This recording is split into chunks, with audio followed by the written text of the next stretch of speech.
Dinakip ang isang vlogger at 7 iba pa habang naka-livestream ang iligal nilang paraffol ng mga sasakyan. May spot report si Marisol Abduraman.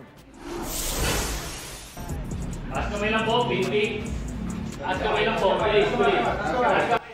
Inaresto ang isang vlogger at 7 niyang kasama habang nagpaparaffle ng mga sasakyan online. Ayon sa mga pulis, walang permit mula sa PAGCOR ang online raffle. Pag wala silang permit, wala rin kayong assurance. Kinumpiska ang iba't ibang gadgets at gamit sa pag-raffle. Sinampan sila ng reklamong illegal gambling. Sinusubukan namin kunin ang panig ng mga suspect, pero ibininyahin na sila papuntang Camp Crame.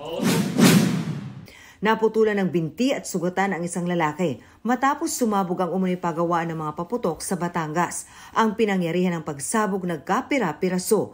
Ayon sa mga otoridad, pulbura ng paputok ang pinagmula ng pagsabog. Mag-isa lang daw ang biktima sa lugar na mangyari ang insidente.